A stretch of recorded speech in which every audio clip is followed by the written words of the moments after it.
welcome to the last episode of the Bible Feed podcast for this year, 2025.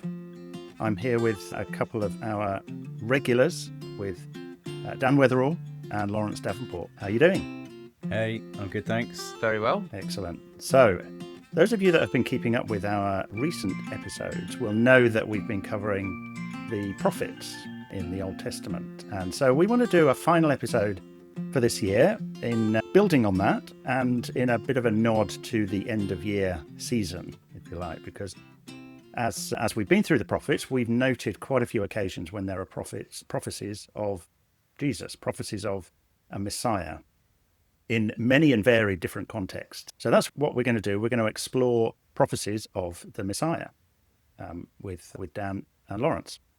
And our nod to the end of year season is to do this in the form of an Advent calendar. So here is one that I prepared earlier with 24 ordered boxes. That's amazing. I haven't mixed them all up. That would just confuse me. Far too much time terribly. on your hands. The budget's for this increased evening. for this episode, hasn't it? Yes.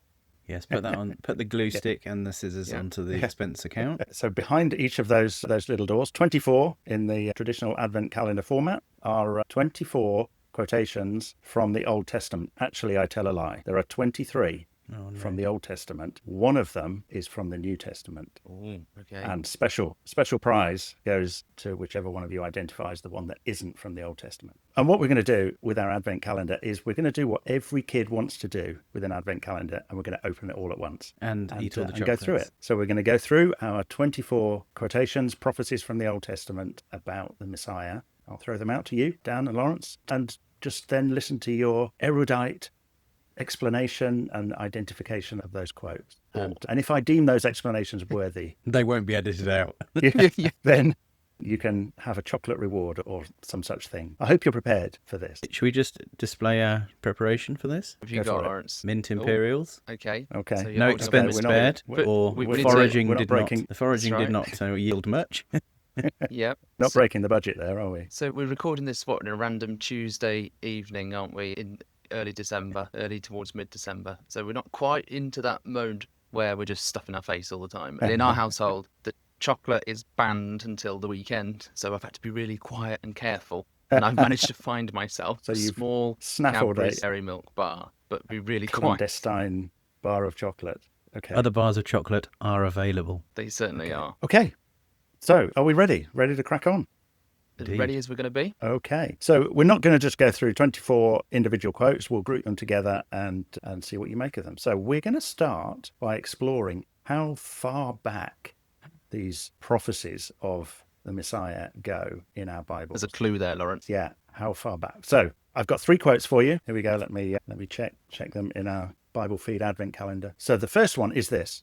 I'll read them out to you. I will put enmity between you and the woman, and between your offspring and her offspring. He shall bruise your head, and you shall bruise his heel. So it's a slightly ominous beginning. Bruising. That's the first one. Second one. Ready? Go for it. In your offspring shall all the nations of the earth be blessed. And the third one, thank you for the sound effects, Lawrence. Thanks. Third one, I will raise up your offspring after you, who shall come from your body, and I will establish his kingdom. Oh, So, have you got yeah. Do you want to where go first? any of those quotes have come from? Well, I think we're deep Go on, in Lauren. deep in Genesis at this point. I think the clue is are. right at the beginning, and I think we find ourselves in Genesis 3:15. Favorite of us Yep. all. That is the first one. Yeah. Yeah. It's, Little explanation of what's going on there. Lots of bruising and heads and heels and offspring. Yeah, we're right in the dialogue that happens just after the fall in Genesis 3, and the dialogue happens between an angel and the serpent, the man and the woman, and this particular bit of dialogue is aimed towards the serpent, and it's talking about how there's going to be enmity between you, the serpent, and the woman, and then the offspring is then brought in between your offspring and her offspring, and he shall bruise your head, and you shall bruise his heel. And Okay, quite so it's the often, seed of the woman.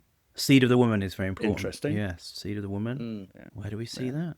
Pretty ambiguous, isn't it? If that's all that we had. But it's right from the start, there's a need for someone Yeah. going to do something. And it also uses the idea of a seed as well.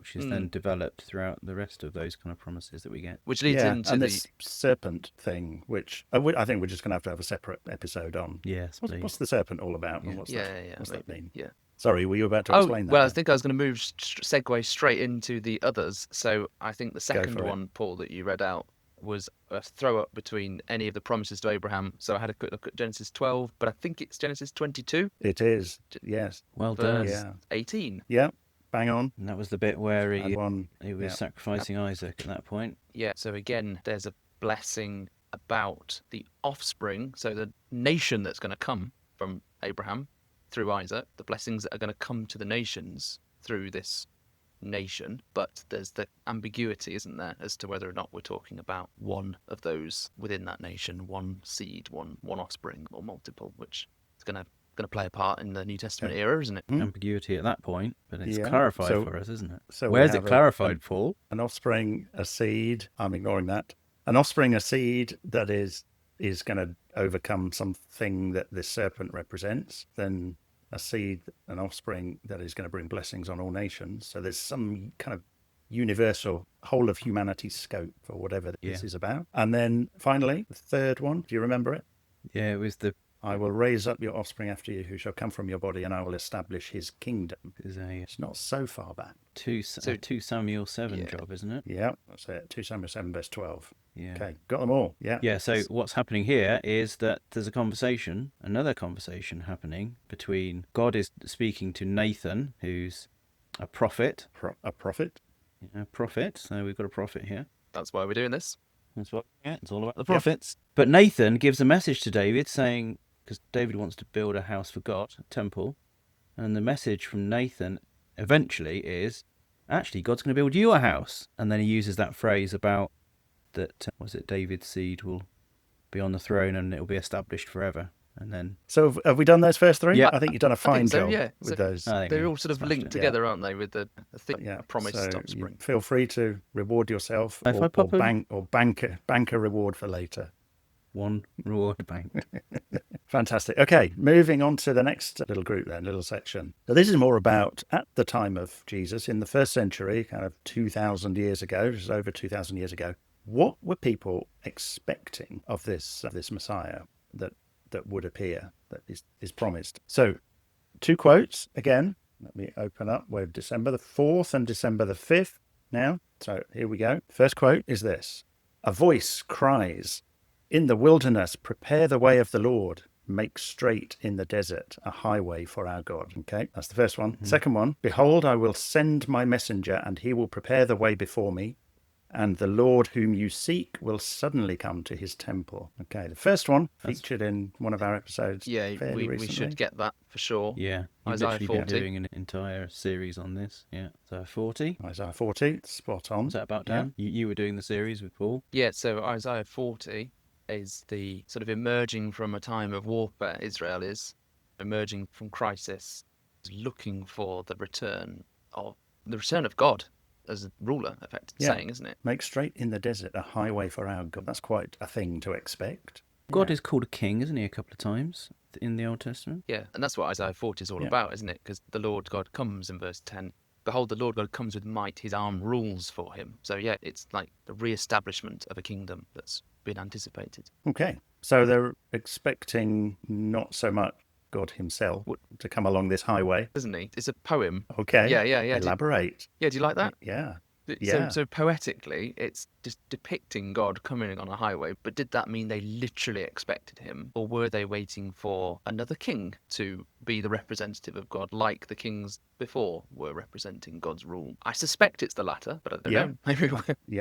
Maybe we'll see. Yeah, that's something to explore and think about. Somebody coming down the King's Highway. Isn't there? There is a King's Highway, isn't there, in Israel at the time? Anyway. Yeah. I think the second and the second one, you go for it. It's a slightly incomplete quote. "I will send my messenger. He will prepare the way before me. Isn't this a The Malachi Lord whom you quote? seek will suddenly..." It is, yeah. End of Malachi, yeah. Yeah. Malachi 3. Malachi 3. But then there's another messenger. There's two messengers mentioned in that section, isn't there? "The messenger of the covenant, in whom you delight. Behold, he is coming, saying, the Lord of hosts, but who can endure the day of his coming?" So there's the messenger that prepares the way. Yeah. And is that quoted about John the Baptist? I think it probably is. And then the messenger of the covenant in Jesus himself. Yeah. Don't just give us the Yeah? answers, Do Paul. you reckon? That's I what don't know. Well, you seem to be struggling. Yeah, a bit. we're flailing at this point. We haven't had enough chocolate. Yes. So I'm going to hold off on assigning a reward for that one. I think That's a little this is harsh. very Sort harsh. of nudge. Yeah. So look, another 2 quotes in this same section about expectations. So here's 2 more. We're on the 6th and the 7th, I think. I got that right? Yes, 6 and 7. Here we go. Ready? Go for it. The Lord your God will raise up for you a prophet like me from among you, from your brothers. Deuteronomy It is 18. to him you shall listen. Yeah. Oh, yeah, straight in. I Well, Well, of these But quotes. I had to let him. just- It's not a buzzer job, Dan. We're Well, I supposed think it needs to working be. together. I want my reward. Right. Okay, 15 to Okay. 18 Okay. versus 15 to 18. It was just verse 15, but that's fine. Okay. Second one. For to us a child is Isaiah born. 9. To us a son is given, and the government shall be upon his shoulder. You're just showing off now.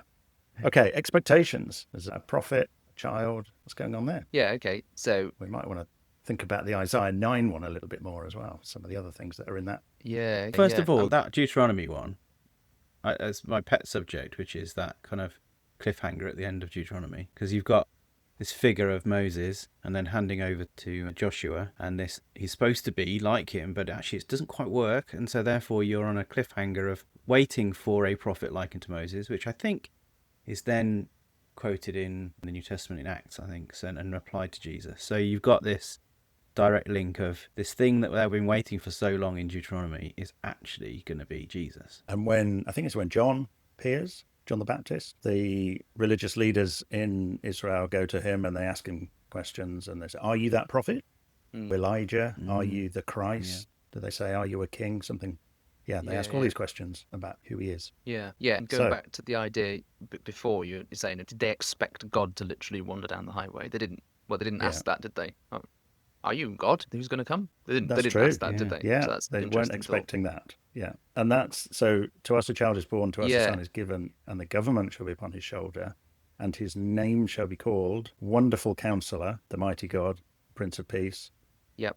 The Everlasting Father. Yeah. The So they're Prince really of interesting, Peace. aren't they? Yeah, You're are. singing. Very. Yeah. So they're really interesting names, aren't they? His name should be called, and I think they're examples of theophoric names, aren't they? I think that's. Oh, Dan, yes. you have to throw a technical term in. Theophoric. This is a podcast for ordinary people. no. Yeah. I'm You're euphoric, going to but have what's to theophoric? explain that.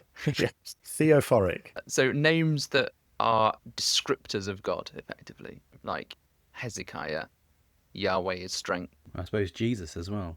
Yeah, exactly. Yeah. Yah saves, Yeah. Yahshua. Yah Yeah, saves. Yeah. yeah. What about Danielle? Danielle, yeah, God is my judge. Yeah. Yeah. So What there's- about Paul? No. What about Lawrence? No. Our parents wouldn't. Okay. Not having any of that. No. So in the ruler, the son is going to be born, he's going to be the ruler, the promised ruler from the things we were looking at before. He's going to bear these names because he's showing who God is, but is representing God as well, the ruler on behalf of God on the earth, on the king, on the throne as the king. Great. Okay. I think you've done really well with that Shoo. section. Thanks. Yeah. Reward. Okay. Well and truly. I'm going to crack it deserved open. And earned. I'm going to pop a mint in. Okay. Deserve excellent. that mint. That's a I'll bad just have choice. a sip of water. I know it was. Mm. Because I know I'm going to be doing this for a while. Yeah. At least it'll stop you singing. Okay. Moving on. Yeah. Ready to move on. That was all about expectations of how this figure that might appear.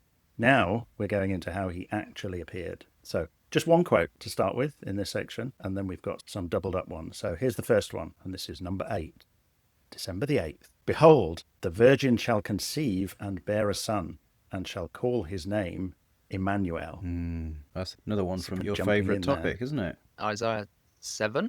It is 14. Yeah. Isaiah You've 7, been verse looking this up, 14. haven't you, Lawrence? Bang on. I did look at that one up, yeah. I don't know that one off the top of my head. So I think we talked a little bit about this one in our first Isaiah podcast. Turns up What's in the background to that? Is this who's saying this and to whom? Yeah, Isaiah 7, it's the time of King Ahaz in Jerusalem. Yep. So one of the kings in the line of David. Yeah, and the he's one before Hezekiah. before Hezekiah, yeah.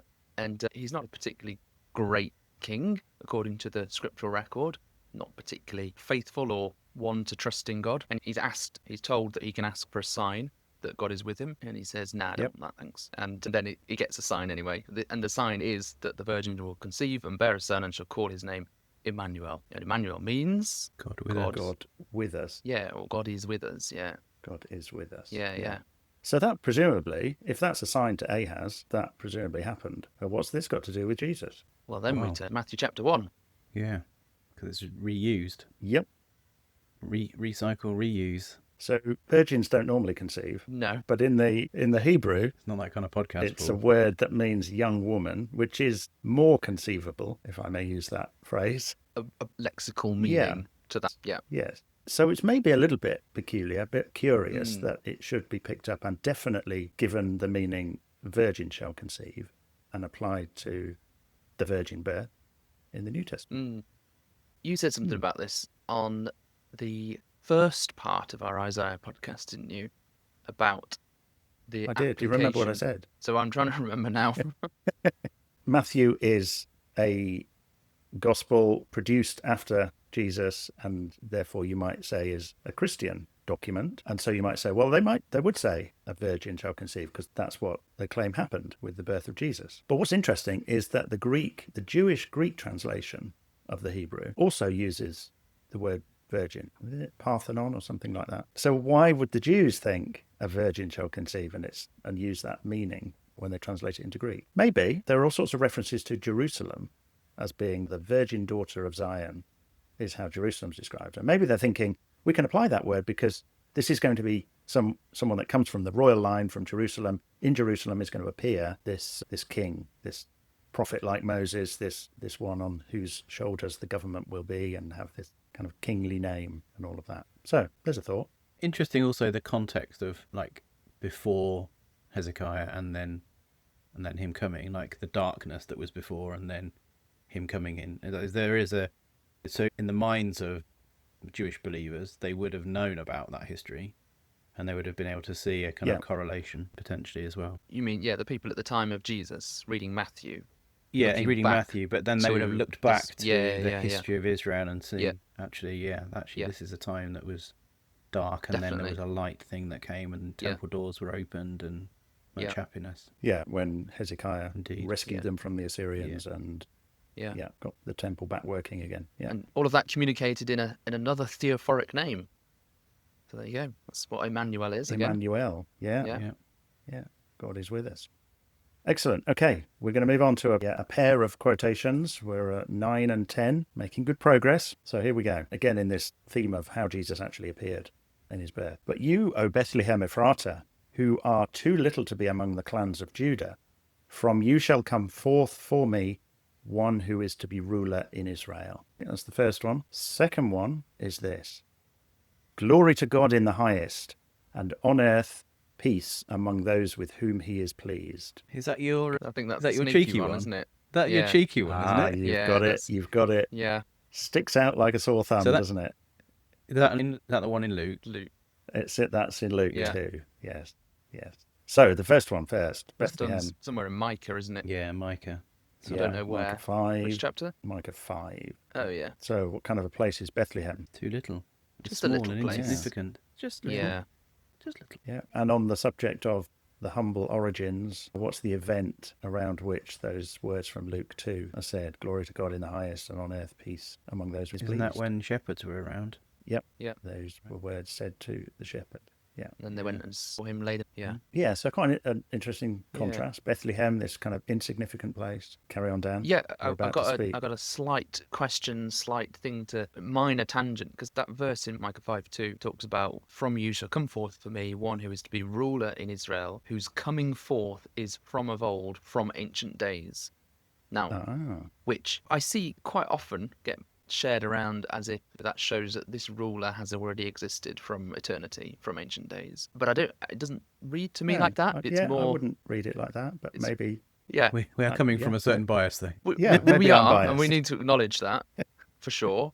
It doesn't seem to be what the passage says, and certainly in the translation ESV I was just reading. It would fit more with the fact that the point is this little place, Bethlehem, insignificant, and yet there has always been destined a ruler to come from this place. It's about prophecy. That's what we're talking about, isn't it?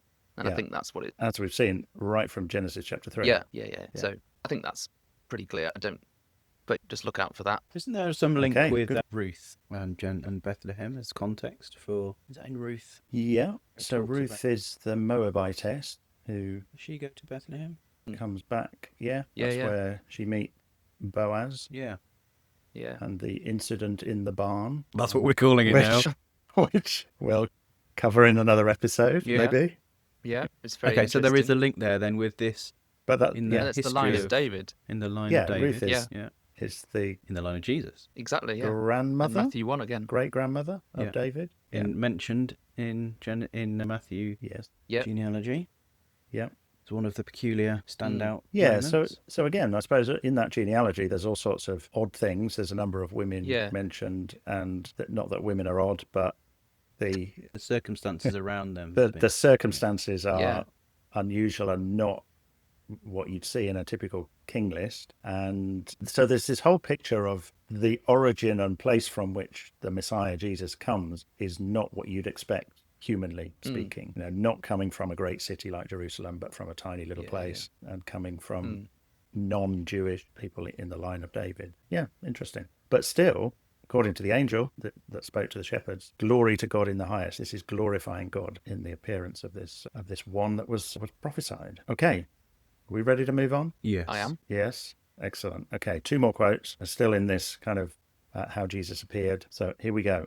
What dates are we on now? Good question. We're on the 11th and the 12th of December, halfway through the month, or halfway to 24 anyway. So, first one, a star shall come out of Jacob, and a scepter shall rise out of Israel. The first one. And then the second one is this, may the kings of Sheba and Seba bring gifts. Well, I think that first one's in think? Numbers somewhere. At the end of Numbers, during the... Is it actually... This is a peculiar context, isn't it? Is it one of the Balaam? Yeah, We're Balaam. getting 'cause slightly it's obscure now, Paul. aren't Yeah, we? really Yeah, obscure. this is quite obscure. But yeah. Like Yeah. a prophet who wants to get paid for cursing, but actually ends up blessing, and it's Yeah. in one of those blessings.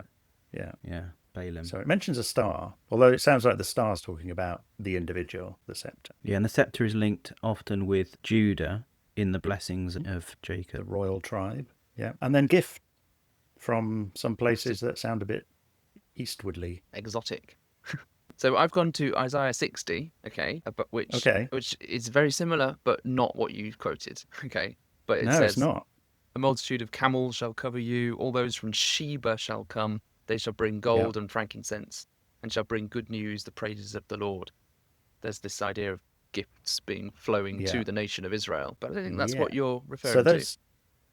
I guess it's certainly linked. It's Probably. talking about gifts coming and He's just from far off waiting for his places. gifts, that's what he Gold is. and frankincense are mentioned, not myrrh. And I'm following but, up to right. We're Psalm assuming there are 72, 3 kings because there are 3 verse gifts. 10. Yes, Psalm 72, In verse my 10. margin. That is indeed Little what I quoted. cross-reference. There you go, folks. Always checking your cross-reference. Fantastic.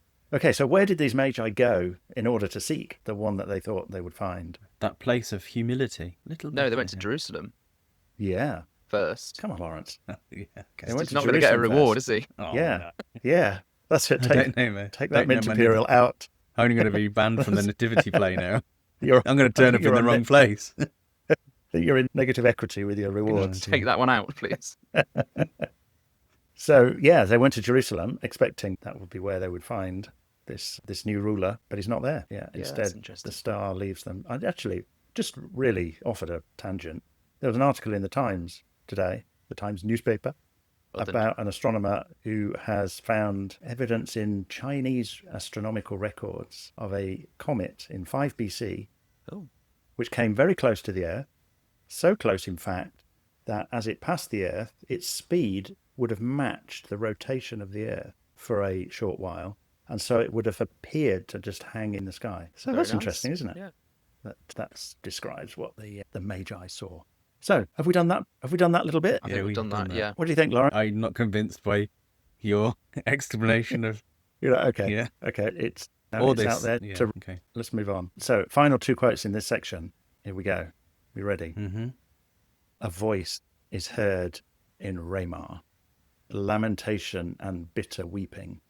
Rachel is weeping for her children. And then the second one. Out of Egypt I called my son. Well, I know this one. Go. That That's might a not be so Hosea easy quote, to that one. pinpoint. The second one is Hosea. Yeah, First- Hosea. First one's Jeremiah, but again, I don't know where it is. But Yeah, I checked spot on. I'll give you by yeah, going to it's Matthew, where it was quoted, and then look back. Yeah. Okay. 31. So it's Jeremiah 31, excellent, verse 15. And in what context is it quoted? Which one's this? Sorry, the Jeremiah one or the Hosea one? The Jeremiah one. A voice is heard in Ramah, lamentation and bitter It's weeping. Rachel is Rachel, weeping yeah. for her children. Oh, I don't know. I Something mean, I'd terrible have has to happened to read the the whole children. chapter again, Yeah. but Jeremiah, in context generally, is he's pretty upset about the Babylonian invasion and destruction of Jerusalem that's going to happen and then does happen. So Yeah. I'm guessing that's the context. Okay. And in the context in Yeah, in Matthew, it's the slaughter of the infants, isn't it? Massacre of the innocents. it is, yeah. So Herod thinks the Magi have told him, "Oh, when did you see this sign?" And he, kills all the children in and around Bethlehem under 2 years old, I think. Yeah. And so, why is Jesus not killed as a result of that? Because he ends The up second quote. in Egypt, which was Yeah, your so one, Lawrence. Hosea one. Yeah. Which then early Matthew chapters position Jesus as Israel coming out of Egypt, going through the same series of things that Israel go through, but then not doing all the mistakes. So you end up Bang on. baptism. That deserves a mint imperial. Thank you very much. Yeah. Yeah, so that was. These two are really interesting quotes, aren't they? Because they're not prophecies in the sense of this is going to happen. Look out for it, ladies and gentlemen. It's very much Jeremiah weeping for Jerusalem, Yeah. and then Hosea weeping for the state of Israel. Israel, yeah. Yeah, and Because the first verse in that chapter, when Israel was a child, I loved him, and that was this little passage, isn't it, where he looked after him and he did all the things for him, but then Israel just messed up massively. Yeah. But then they're picked up and reapplied in a way which is novel, but illustrative of how Jesus fulfills the nation's obligations in a way that they didn't. Yeah. Exactly. Yeah. That's which we touched on a little bit with the servant songs. Yeah. In the second part of Isaiah. Yeah. When we looked at that. There's a servant that Israel should have been, but they didn't live up to that, and then there's an individual that comes and succeeds where they failed. And it's a little bit Okay. in the promises we talked about, the offspring or seed. Is it one or is it a multitude? It's that kind of ambiguity again, isn't it? Which is interesting. So there you go. And it's also worth saying that these, two, like you say, Dan, peculiar verses, which are then specifically applied to Jesus in the New Testament, that we wouldn't necessarily have picked for ourselves as the ones that would then describe Jesus. No. So it's using unusual passages in order to describe Jesus, and therefore sometimes we have to look at where these are used and what the context of where they're sitting within Hosea, etc., as to try and understand why they've been used in that particular way. So yeah, good stuff. Okay, I think we're moving on into Jesus' baptism and ministry. But how did we do? Yes, that was pretty good. There was a Particularly that chocolate last one, behind the door. I think can that I was- have a mint imperial? Yeah, I'll go for it. Yeah. Okay. So I'm going to give you one quote, and we are on the 13th. No, we're not on the 13th, but we're on the 15th of December. Here we go. You are my son. Today I have begotten you. Oh, that's an easy one. Psalm 2. Okay. Psalm 2. Yep. Yeah. Lawrence says it's easy, and then Well, I was just doesn't giving say Dan, where it is. I was turning it up actually. Psalm 2. Yep. Okay. You are my son. Today I have begotten you. So what's that about? Birth. Yeah. And When is it's it said? used, isn't it, at his baptism, at these key moments. Baptism, when he's transfigured, and then at his resurrection. It's used at all those key moments, talking about the son who's been begotten. So he's declared to be the Son of God through his birth, through his baptism, and then at his resurrection from the dead. And Psalm 2 is about the king, isn't it? It's the anointed one. So the Messiah uses that word, anointed, Messiah or Christ. I've set my king on the holy hill. I'm paraphrasing now. It's all these themes we've already looked at, smushed into The one one whose name psalm. is called Yeah. the mighty God, and so on. Yeah. Yeah. Whose name. Okay. Two quotes now. I can't fit any more mint imperials in my mouth, so I'm Okay. I'll forgo that one. So I've got two quotes. The people who walked in darkness have seen a great light. First one. Second one. The Lord has anointed me to bring good news to the poor. Is that the poor, the brokenhearted, the binding up? Is it that one? It is, yes. So It you're is. using It your is. favourite prophet, aren't you? Yeah. I don't know where though. He is. So we're Isaiah. The first one was it Isaiah 60, the first one, or It's earlier, No. isn't it? No, it's earlier. The people Earlier. who walked in darkness have seen a great it's light. I think we've already quoted For from us this a child chapter. is born chapter, isn't it? Yeah. So it's the Oh, of 9, course. 9, isn't it? Chapter 9, Wonderful It's Counselor. Isaiah 9. section, Yeah. And it talks about Naphtali and Zebulun, the kind of regions around the Sea of Galilee where Yeah. Jesus started his ministry and his preaching. Specifically quoted, isn't it, in the New Testament in Matthew? It is, about yes. Yeah. Yeah. And then the Lord has anointed me to bring good news to the poor. Brokenhearted. That's Yeah. Yeah, for the brokenhearted, and that's a quote, that's isn't it? where That's there's used. quotes in the synagogue. He quotes Yeah. And he from finishes, the does. scroll in Isaiah 61. Yeah. And he says then, this day, this is Yeah. fulfilled. Yeah. Bringing good news to the poor. So it's, yeah. Any more comments on that? No. No. Okay. Good to move on. Yeah. I'm just pondering This it is there. okay. Maybe we. It's always good. You can. when All of listen them you could back do to a this, small you can- Bible class on, couldn't you? Yeah. It's building a huge Yeah. tapestry, isn't it?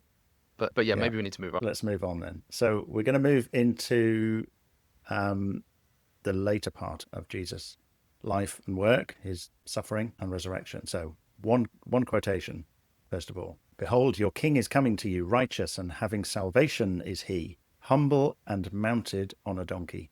Zechariah. Spot on. Zechariah chapter 9. Yeah. So humble and mounted on a donkey. What does that tell us about Jesus? As a if king, anything? isn't it? Isn't that a kingly way of entering in somewhere? Like isn't in the Judges it talks about some guy with 70 sons who went on 70 donkeys. No, that is obscure. It is really obscure.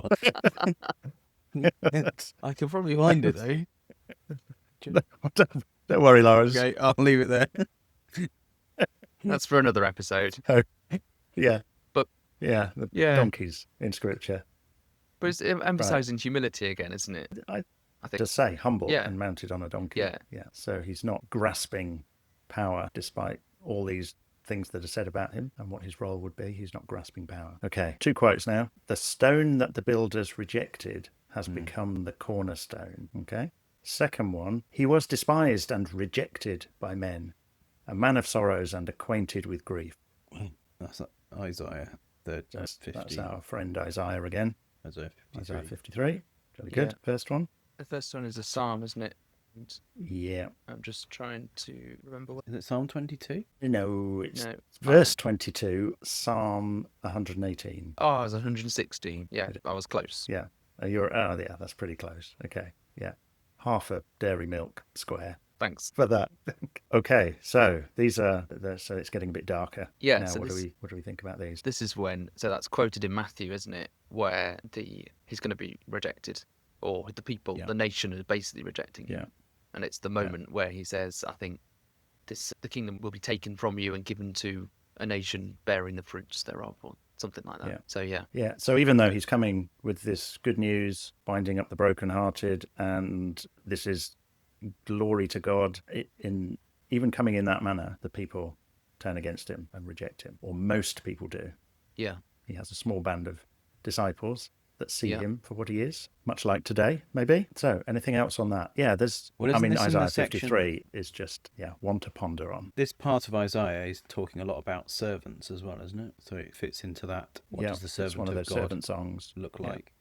Yeah. And it seems to acknowledge, doesn't it, that with his stripes we are healed. So whatever this suffering is that this servant and Jesus ultimately undergoes, it has an effect on people, and it is able to heal people and bring them back to God. Okay. There is a link with Very Psalm good. 22, but I'm not going to press it anymore. Okay, Lawrence. Okay. We're doing well. Right. One more in this section. We're on to the 21st of December. I feel now. like We're I need to nearly be there. rewarded more because I've got The We're plenty nearly left. there. Yeah. The lights okay. are up. Okay. Go And the on then. Reward Oh, yourself. thank you. Yeah. So, 21st of December, our quotation from that day is, "For you will not abandon my soul to Sheol, or let your Holy One see corruption." Now, that I'm reading from the ESV. King James Version says something like, "You will not keep my soul in in hell. hell, That's a psalm. or let your Holy One see corruption." So a Psalm psalm, isn't 16. it? Psalm 16. Yes. Yeah. That's on. He's got it. And, He's got it. Yeah. What does He that wants his suggest? chocolate. Yeah. I'm not holding back anymore. Yeah. So this is quoted in Acts, isn't it? A couple of times, actually, I think. Acts 2. Acts 2. Yeah. Peter on the day of Pentecost, is it? Yeah. Okay. So About the resurrection of Jesus. the resurrection of Jesus. Yeah, Mm. yeah. So he goes in humbly, not grasping power, into Jerusalem. He's arrested, tortured, crucified. It looks like it's a complete shameful defeat, and yet it's not. It's through the resurrection, it's a victory. And Good. this is another interesting passage, isn't it? That Peter picks up and says, well, David hasn't ascended to the heavens. He kind of weaves a few different psalms together, doesn't he? And including this one, and points out that David hasn't ascended. David wasn't talking about himself, ultimately. This isn't about David. Yeah. Originally, it would have been. It would have been his psalm at that moment. His experience. Yeah, exactly. Yeah. But there's something beyond that all these prophecies and texts sort of weave their way together and that find their completion in Jesus. Cool. Okay. We're into our final section, our final 3 quotes. Boy. Okay, so two first and then the final one. So here we go, 2 quotes. Behold, with the clouds of heaven there came one like a son of man, and he came to the Ancient of Days. That's and then the second one. Daniel. It's got to be Daniel. On that day his feet shall stand on the Mount of Olives. Okay, explain. So you got the first one, didn't you, Lars? Yeah, I think I know where the other one is. The second Daniel is Zechariah. 7. Yeah. That's right. Somewhere Isn't later it in towards that. the end, isn't it the last chapter of Zechariah? Is it the last chapter? It's Zechariah 14. But I don't know about that yet because we haven't done the Minor Prophets episode yet. So no, we haven't. I'm waiting for you, Paul. True. Maybe we should put a trailer in at this point. But so what does the Daniel 7 one sound like is happening? With the clouds of heaven there came one like a son of man, and he came to the Ancient of Days. Haven't we seen Ancient of Days before already in this episode? Oh, we've had from ancient times. Oh, yeah. Yeah, we've had the word ancient. Yeah. That's true. It's the word association game. That's good. It's the one like the Son of Man, one like a human. So it's the human ascending to the right hand of the Ancient of Days. Yep. That's what I and think there's a throne. Yeah. And yeah. In fact, I think there are thrones. Thrones, plural, yeah. Yeah, in Daniel 7. Yeah. So seated at the right hand of God. Yeah. Ascension to the heavens. Yeah. And in Acts chapter 1, Jesus is described as disappearing into the clouds, as a reference back to this, probably. Yeah. But then Zechariah 14, on that day, his feet shall stand on the Mount of Olives. Just like the angel said he would come back. Yeah. So where is it in Zechariah, sorry? Zechariah 14. 14, because It's one of the Day of the Lord yeah. sections. So it's the Lord, isn't it, that whose feet shall stand? Again, we've got a similar thing to Isaiah 40, where the Lord is coming down the highway. The highway for our God. But again, we ask the question, would they have anticipated, did they think when they're writing this, that their God actually is going to stand, or is it a representative will stand? Yeah.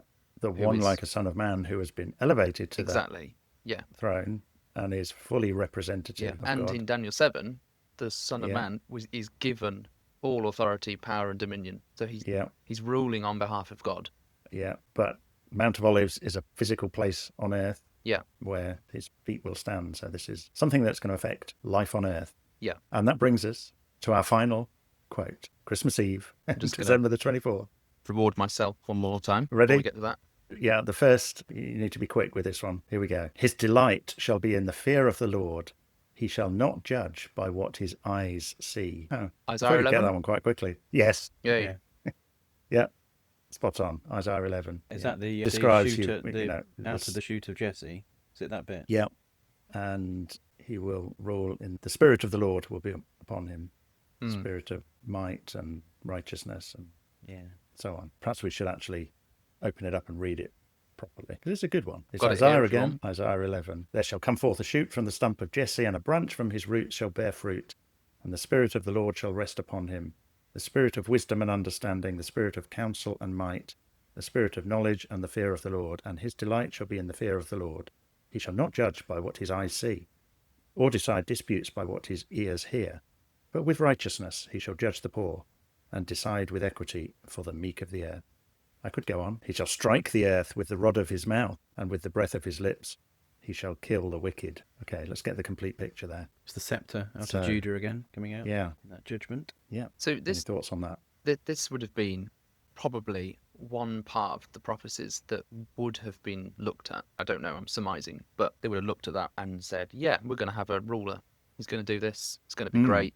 He's going to rule as a king. But then all these extra bits, these steps that we've gone through that point to Jesus, that are there before this is going to happen, that perhaps many people hadn't anticipated. And in many ways defies the sort of human expectation of what a powerful ruler that has autocratic control over everything, that expectation is overturned, isn't it? how Jesus is actually described and how he actually appears. Yeah. Okay, we've got there. Excellent. Well done. Final reward. Very good. Just, closing Thank you. thought from either of you? Anything you'd like to? So this is why Just round this Simeon off. was so looking forward to my eyes have seen your salvation, and he was looking forward, wasn't he, to all of this coming about. It was all these scriptures were rattling around in his head, getting ready for So this is when Jesus was a baby. Yeah, Lifted him and up in taken his to arms. the temple. Yeah, indeed. And I think we've seen things from the law, the prophets, and the Psalms in everything that we've looked at, We have. which is Jesus said as he went through all of those 3 sections of the Hebrew Bible, showing those things were about him. Dan, any final thought? Yeah, it's always good to do that and think about the whole picture of the life of Jesus and his resurrection and his coming again, isn't it? That's a really nice way of weaving those things together. Yeah, so we focus on his birth, we can celebrate his birth and what that means for the rest of his life and his coming. That full picture is really a good tapestry that's woven together by the scriptures. So yeah, thanks. Fantastic. Okay, thank you both. Yep, I can hear the rustle of chocolate papers. So go for it. And thanks to you both. Thanks to everyone for listening, not just to this episode, if you got to the end of it, but also for listening to us throughout the year. And follow our podcast on the usual places, socials, but also take a look at our website and the YouTube channel for Bible Feed. There's other material that appears from time to time there, little videos and shorts and so on. And we will be back soon. So goodbye and God bless.